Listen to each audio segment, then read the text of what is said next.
এবং আমরা জানি যে এই জিলহজের প্রথম দশক মানে প্রথম 10টি দিন খুবই গুরুত্বপূর্ণ 10টি দিন। আল্লাহ তাআলার কাছে খুবই পছন্দনীয় এই 10 দিনের আমলগুলো, এমনকি জেহাদের চাইতেও বেশি হাদিসে এসেছে।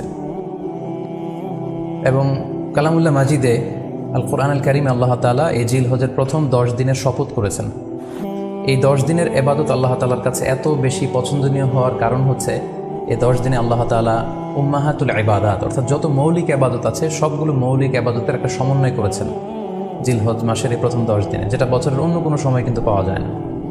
কারণ এই 10 দিনের ভিতরে সালাত আছে, নফল সিয়াম আছে, সাদাকা আছে, কুরবানি আছে, হজের প্রসঙ্গটা আছে, যেটা বছরের অন্য কখনো এরকম উম্মাহাতুল ইবাদাত অর্থাৎ যত মৌলিক ইবাদত আছে সব মৌলিক ইবাদতের কম্বিনেশন সমন্বয় বছরের কোনো সময় কিন্তু আসলে হয় না, যেটা হয়ে থাকে জিলহজ মাসের প্রথম এই 10 দিনের ভেতর। এজন্য এই 10 দিনের ইবাদত আল্লাহ তাআলার কাছে অত্যন্ত বেশি প্রিয়। এজন্য আল্লাহ রাসূল সাল্লাল্লাহু আলাইহি ওয়াসাল্লাম এই 10 দিনে যাতে আমরা বেশি বেশি নফল ইবাদত করি আমাদেরকে উৎসাহিত করেছেন। পাশাপাশি আমরা যেন বেশি বেশি তাহমিদ, তাহলিল, তাকবীর দিয়ে এই 10টি দিনকে মুখরিত করে রাখি, এজন্য তিনি আমাদেরকে আদেশ করেছেন। এজন্য এই 10টি দিনে আমরা যেন বেশি বেশি সুবহানাল্লাহ ওয়ালহামদুলিল্লাহ লা ইলাহা ইল্লাল্লাহু আল্লাহু আকবার এই আজকারগুলো যেন আমরা বেশি বেশি পড়ি। এবং আরাফাতের সিয়ামের ব্যাপারে আল্লাহ রাসূল সাল্লাল্লাহু আলাইহি ওয়াসাল্লাম আশা করেছেন যে 9 জিলহজের যে নফল সিয়ামটি অর্থাৎ আরাফার রোজা, এই আরাফার রোজা যে ব্যক্তি রাখবে আল্লাহ রাসূল সাল্লাল্লাহু আলাইহি ওয়াসাল্লাম বলেন যে আমি প্রত্যাশা করি এই সিয়ামের বদৌলতে বিগত একটি বছরের এবং সামনের একটি বছরের যত পাপ হবে এই পাপগুলোকে আল্লাহ তাআলা আমাদের জন্য ক্ষমা করে দিবেন। এবং জিলহজের 9 তারিখ ফজর থেকে কিন্তু আমাদেরকে ওয়াজিব তাকবীর পাঠ করতে হয়, আমরা জানি সেটা শুরু হয় আরাফার দিন ফজর থেকে। 9 তারিখ ফজর থেকে শুরু করে 13 তারিখ আসর পর্যন্ত এই তাকবীরগুলো প্রত্যেক সালাতের পরে পড়া আমাদের জন্য আবশ্যক। আমরা যেন এই নফল আজকারগুলো, এই নফল তাকবীরগুলো যাতে আমরা বেশি বেশি করে দেই। এবং যারা কুরবানি করার জন্য ইচ্ছা পোষণ করেছেন তারা যেন এই 10 দিনের আগেই তাদের মাথার চুল এবং নখ কেটে পরিচ্ছন্ন হয়ে যান। এবং জিলহজের এই 10 দিনে তারা যাতে মাথার চুল না কাটে এবং হাতের নখ না কাটে, এই মর্মে আল্লাহ রাসূল সাল্লাল্লাহু আলাইহি ওয়াসাল্লাম আমাদেরকে গাইডলাইন দিয়েছেন। সব মিলে আল্লাহ তাআলার কাছে এই 10টি দিনের ইবাদত খুবই প্রিয়। এমনকি হাদিসে এসেছে, যেটা আমরা বললাম যে জেহাদের চাইতেও বেশি প্রিয়। এজন্য এই সুবর্ণ সুযোগটুকুন যেন আমরা কখনোই মিস না করি। তাই আমাদের সাধ্যমতো আমরা যেন বেশি বেশি নফল ইবাদত করি। আমরা যেন সুযোগ হলে পুরো 10 দিন ব্যাপী আমরা চাইলে নফল সিয়াম রাখতে পারি, আমরা বেশি বেশি কোরআন তেলাওয়াত করতে পারি, বিশেষ করে তাহমিদ, তাহলিল এবং তাকবীর, আলহামদুলিল্লাহ, লা ইলাহা ইল্লাল্লাহ, আল্লাহু আকবার, এই জিকিরগুলো, এই আজকারগুলো পড়ে পড়ে যেন আমরা এই 10টি দিনকে মুখরিত রাখি। আল্লাহ তাআলা জিলহজ মাসের যে মাহাত্ম্য এবং বারাকা তিনি আমাদের জন্য দিয়েছেন, এগুলো যেন আমরা বেশি বেশি হাসিল করতে পারি। আমিন ইয়া রাব্বাল আলামিন। যেহেতু কুরবানি একেবারে আমাদের সন্নিকটে, সো এই কুরবানি নিয়ে আমাদের মধ্যে অনেক ধরনের প্রশ্ন রয়েছে। এবং বিগত কয়েকদিন ধরে আমার ফেসবুক পেজের বিভিন্ন স্ট্যাটাসে, আমার মেসেজ অপশনে অনেক ভাই, দিনী ভাই এবং বোনেরা অনেক প্রশ্ন করেছেন। আসলে এতগুলো প্রশ্নের উত্তর আসলে আমাদের পক্ষে করা সম্ভব হবে না। সেখান থেকে খুবই কন্টেম্পোরারি, খুবই রেলেভেন্ট, প্রাসঙ্গিক 2-1টি প্রশ্নের ব্যাপারে আলোচনা করে আমরা আজকের সংক্ষিপ্ত লাইভটি শেষ করবো ইনশাআল্লাহ। খুব বেশি যে প্রশ্নটি করা হয়েছে সেটি হচ্ছে জানতে চাওয়া হয়েছে 7 ভাগে কুরবানি করা যাবে কিনা। এই ধরনের প্রশ্ন কিন্তু আমরা আগে শুনতাম না। রিসেন্টলি কিছু কিছু স্কলারদের আলোচনা বা এতে করে লোকজন হয়তো বিভ্রান্তিতে ভোগেন কিংবা একটা ধোঁয়াশা তৈরি হয়, ফলে এই প্রশ্নটি করা হচ্ছে। আমরা আবহমান কাল থেকে আমাদের প্রিয় মাতৃভূমি বাংলাদেশে হয়তো ছাগল কুরবানি দিয়েছি অথবা গরু কুরবানি দিয়েছি সর্বোচ্চ 7 ভাগে। সো এটা আমাদের সবার কাছে জানা ছিল, এ নিয়ে আগে সংশয় ছিল না। ইদানিংকালে অনেকের মধ্যে এই বিষয়ে সংশয় জেগেছে। কেউ কেউ বলে থাকেন যে ভাগে যদি কুরবানি দেওয়া হয় 7 জনে মিলে, গরুতে বা মহিষে বা উটে, এই ভাগে কুরবানি হবে না, এটা অনেকে বলে থাকেন। এই কথাটি আসলে ঠিক নয়। আপনি যদি ভাগে কুরবানি দিতে চান এটি জায়েজ আছে, এবং একটি উটে বা মহিষে বা গরুতে আপনি সর্বোচ্চ 7টি ভাগে কুরবানি দিতে পারবেন ইনশাআল্লাহ। এ ব্যাপারে সহিহ মুসলিমের একটি হাদিসকে আমরা এখানে উল্লেখ করতে চাই। সাইয়েদনা জাবের রাদিয়াল্লাহু তাআলা আনহু থেকে বর্ণিত, তিনি বলেন, ক্বালা হাজাজনা মা রাসূলিল্লাহি সাল্লাল্লাহু আলাইহি ওয়াসাল্লাম, আমরা আল্লাহ রাসূল সাল্লাল্লাহু আলাইহি ওয়াসাল্লামের সাথে হজ করেছি। ফানাহারনাল বাঈরা আন সাবআ, সেখানে আমরা উট কুরবানি দিয়েছি 7 জনের পক্ষ থেকে। ওয়াল বাকারাতা আন সাবআ, আর আমরা সেখানে গরু কুরবানি দিয়েছি 7 জনের পক্ষ থেকে। খুব সুস্পষ্ট, একটি উটে ওনারা 7 জন অংশগ্রহণ করতেন, একটি গরুতে 7 জন অংশগ্রহণ করতেন। তো এই হাদিসের আলোকে অনেকে বলে থাকেন যে এটি হজের সময়, সফরের সময়, কিন্তু মুকিম অবস্থায় 7 ভাগে দেওয়া যায় না। আসলে এই কথাটিও ঠিক নয়, কারণ সুনানে আবু দাউদের আরেকটি হাদিসে এসেছে যেখানে আল্লাহ রাসূল সাল্লাল্লাহু আলাইহি ওয়াসাল্লাম সুস্পষ্ট বলেছেন, সেখানে হজ বা কোনো সফরের উল্লেখ নেই, সেটা হচ্ছে জেনারেল স্টেটমেন্ট। অর্থাৎ আল বাকারাতু আন সাবআ, গরুতে সর্বোচ্চ 7 অংশ দিয়ে কুরবানি দেওয়া যায়। ওয়াল জাজুরু আন সাবআ, আর উটের ক্ষেত্রেও সর্বোচ্চ 7 অংশ দিয়ে কুরবানি দেওয়া যায়। তো এই হাদিস, দ্বিতীয় যে হাদিসটি উল্লেখ করলাম, এটা হচ্ছে জেনারেল স্টেটমেন্ট। সেখানে সফর মুকিম কোনো কথা বলা হয়নি, ইন জেনারেলি বলা হয়েছে যে উটে 7 ভাগ দেওয়া যায়, গরুতে 7 ভাগ দেওয়া যায়। সো আমরা যারা ভাগে কুরবানি দিচ্ছি 7 জন মিলে একটি গরু, আপনারা নিঃসন্দেহে সানন্দ চিত্তে নিশ্চিন্তে কুরবানি দিতে পারেন। সহিহ হাদিসের আলোকে এটি সাব্যস্ত, এতে কোনো সমস্যা নেই ইনশাল্লাহ। তবে ভাগে কুরবানিতে কিংবা যৌথ কুরবানিতে কয়েকটি বিষয় আমাদেরকে খেয়াল রাখতে হবে। নাম্বার 1 হচ্ছে নিয়ত। আপনাদের ইন্টেনশনটা ক্লিয়ার হতে হবে। প্রত্যেকেরই যাতে একই ইন্টেনশন থাকে, সবারই যাতে ইন্টেনশন থাকে যে শুধুমাত্র আল্লাহ তাআলার সন্তুষ্টির জন্য আমরা এই কুরবানি দিচ্ছি।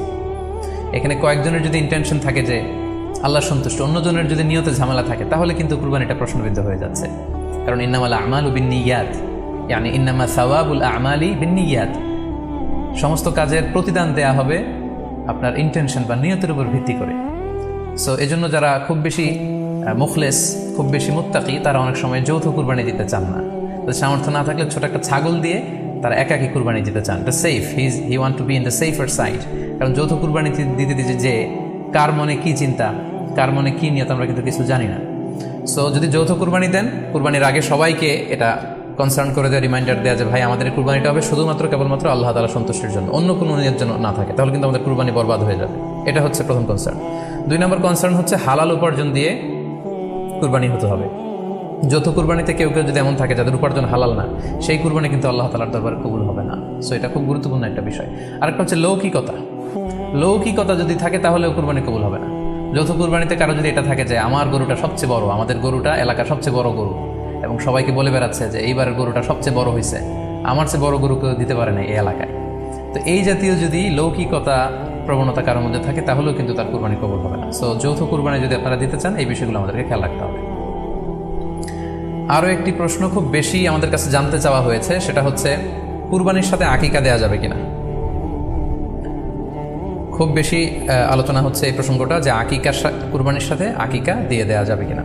এক্ষেত্রে আমরা উত্তরে বলবো যে কুরবানি এবং আকিকা আপনাদের খেয়াল রাখতে হবে যে ভিন্ন দুটি ইবাদত।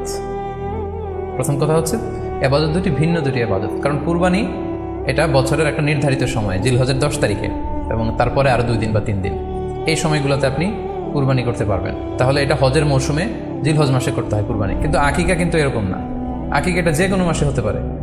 আকিকাটা হচ্ছে নবজাতক সন্তানের ভূমিষ্ঠ হওয়ার পরে শুকরিয়া স্বরূপ আল্লাহর কাছে যে কুরবানিটা করতে হয়, সেটাকে আমরা বলি আকিকা।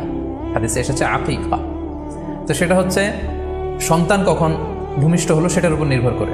কারো সন্তান রমাদানে হতে পারে, কারো সন্তান জিলহজ মাসেও হতে পারে, শাওয়ালে হতে পারে, রজাবে হতে পারে। আর আকিকা হচ্ছে বাচ্চা যেদিন জন্মগ্রহণ করবে, সন্তান ভূমিষ্ঠ হওয়ার 7 দিন পরে। তাহলে ভিন্ন দুইটা ইবাদত, দুই সময়ের ইবাদত। নাম্বার 2, আকিকার ক্ষেত্রে আল্লাহ রাসূল সাল্লাল্লাহু আলাইহি ওয়াসাল্লাম বলেছে আনিল গুলামি শাতান ওয়া আনিল জারিয়াতি শাত, অর্থাৎ ছেলে হলে 2টি ছাগল দিয়ে আকিকা করো, এবং যদি মেয়ে হয় তাহলে 1টি ছাগল দিয়ে আকিকা করো। তো সেক্ষেত্রে কুরবানিতে কিন্তু এরকম বিধান নেই। কুরবানিতে কিন্তু 1টি ছাগল দিয়ে আপনি কুরবানি করলে কুরবানি হয়ে যাচ্ছে, সেখানে 2টি ছাগল দেওয়া লাগবে এমন কোনো কথা নেই। তো এভাবে আমরা বুঝতে পারতেছি, খুবই স্পষ্টত কমন সেন্স খাটালেও আমরা বুঝতে পারতেছি, এবং আল্লাহ রাসূল সাল্লাল্লাহু আলাইহি ওয়াসাল্লামের ভাষ্যগুলো অনুসারে আমরা বুঝতে পারছি দুই ধরনের ইবাদত। যদিও এই 2 ইবাদতের কিছুটা মিল আছে, কিন্তু 2 সময়ের ইবাদত, 2 আলাদা উপলক্ষ, 2টার আলাদা নির্ধারিত সময় রয়েছে। যেমন আকিকার ক্ষেত্রে সুন্নাহ হচ্ছে বাচ্চা যেদিন জন্মগ্রহণ করবে তার 7ম দিন শেষে 7 দিন পরে আপনি আকিকা করবেন। আল্লাহ রাসূল সাল্লাল্লাহু আলাইহি ওয়াসাল্লাম বলেছেন কুল্লু গুলামিন মুরতাহানুন বিআকিকাতিহি তুযবাহু আনহু ইয়াওমা সাবিহি, প্রত্যেক সন্তানের আকিকা দিতে হয় তার 7ম দিনে। ওয়া ইউহলাকু ওয়া ইউসাম্মা, এবং 7ম দিনে মাথার চুল ফেলে দিতে হয়, তার সুন্দর একটি নাম রাখতে হয়। তাহলে আকিকার বিধান হচ্ছে সম্মানিত শুধু সন্তান জন্মগ্রহণ করার 7 দিন পরে। আমরা বুঝতে পারলাম আল্লাহ রাসূল সাল্লাল্লাহু আলাইহি ওয়াসাল্লামের ভাষ্য অনুযায়ী, কথা অনুযায়ী, কওল অনুযায়ী। এবার যদি আমরা আল্লাহ রাসূল সাল্লাল্লাহু আলাইহি ওয়াসাল্লামের আমল দেখি, ওনার ব্যক্তিগত আমল কী ছিল, সেক্ষেত্রে আমরা সহিহ ইবনে হিব্বানের একটি হাদিস উল্লেখ করব, যেটিকে ইবনে হাজার আল আসকালানি উনি ওনার ফাথুল বারিতে সহিহ হিসেবে উল্লেখ করেছেন। আয়েশা রাদিয়াল্লাহু তাআলা আনহার বর্ণনা, তিনি বলেন যে আক্কা রাসূলুল্লাহ সাল্লাল্লাহু আলাইহি ওয়াসাল্লাম আনিল হাসানি ওয়াল হুসাইনি ইয়াউমা সাবিঈ ওয়া সাম্মাহুমা। আল্লাহ রাসূল সাল্লাল্লাহু আলাইহি ওয়াসাল্লাম নিজে ওনার দৌহিত্র অর্থাৎ ওনার নাতি হাসান এবং হুসাইনের আকিকা নিজে করেছেন 7ম দিনে, এবং সপ্তম দিনে তাদের নাম রেখেছেন, একজনের নাম রেখেছেন হাসান, আরেকজনের নাম হোসাইন। অর্থাৎ হাসান রাদিয়াল্লাহু আগে জন্মগ্রহণ করেছিলেন, ওনার চেয়ে ছোট ছিল হোসাইন, উনি পরে জন্মগ্রহণ করেছেন। তো ওনাদের জন্মের পরে 7 দিন পরে আল্লাহ রাসূল সাল্লাল্লাহু আলাইহি ওয়াসাল্লাম ওনাদের আকিকা দিয়েছিলেন এবং সপ্তম দিনে উনি আকিকাও দিয়েছেন এবং তাদের নামও রেখেছেন। তাহলে আল্লাহ রাসূল সাল্লাল্লাহু আলাইহি ওয়াসাল্লামের কওলি হাদিস, ওনার ভাষ্যমতে আমরা জানলাম উনি বলেছেন সপ্তম দিনে আকিকা দিতে হয়। এবং ওনার ব্যক্তিগত আমল থেকে আমরা জানতে পারলাম যে উনি ওনার 2 নাতির আকিকা দিয়েছেন সপ্তম দিনে এবং নাম রেখেছেন। তাহলে এ থেকে আমরা সুস্পষ্ট বুঝতে পারি যে আকিকা দিতে হয় সন্তান জন্মগ্রহণ করার 7 দিন পর, সপ্তম দিনে। যদিও তবারানিতে আরেকটি হাদিস এসেছে যেখানে বলা হয়েছে যে আকিকা সপ্তম দিনেও দেয়া যায়, 14তম দিনে দেয়া যায়, 21তম দিনে দেয়া যায়। যদি সপ্তম দিনে কেউ দিতে না পারে কোনো কারণে তাহলে 14তম দিন, না পারলে 21তম দিন। তাহলে সুস্পষ্টভাবে উল্লেখ আছে যে আকিকার সময়সীমা সপ্তম দিনের কথা আমাদেরকে বলা হয়েছে। তো সেক্ষেত্রে আপনার সন্তান জন্মগ্রহণ করলে আপনি শুকরিয়া স্বরূপ কুরবানি করবেন, আত্মীয় স্বজনকে খাওয়াবেন, আকিকার গোশত নিজেরাও খাবেন। তো এটা যদি আপনি কুরবানির জন্য রেখে দেন তাহলে তো সন্তান দুনিয়াতে আসার এই আনন্দটা থাকে না। একজন যখন সন্তান পায় সে কেমন যেন আকাশের চাঁদ হাতে পায়। তো তখন তার 7 দিনের মধ্যে যে আনন্দটা থাকে, ওই দিন তার নাম রাখা হবে, আত্মীয় স্বজনরা আসবে, বাচ্চাকে দেখবে, দোয়া করবে, তখন আকিকা করে গোশত নিজে খাবেন, আত্মীয়দের খাওয়াবেন, পাড়া প্রতিবেশীদেরকে দিবেন। এটা হচ্ছে সন্তান ভূমিষ্ঠ হওয়ার উপলক্ষকে কেন্দ্র করে এই আকিকা। সো এটাকে কুরবানির সাথে মিক্স আপ করার কোনোই প্রয়োজন নেই। এবং এক্ষেত্রে সুস্পষ্ট গাইডলাইন হচ্ছে যে সপ্তম দিনে আকিকাটা দিতে হয়। সো আমরা যেন সপ্তম দিনে আকিকাটা দেই।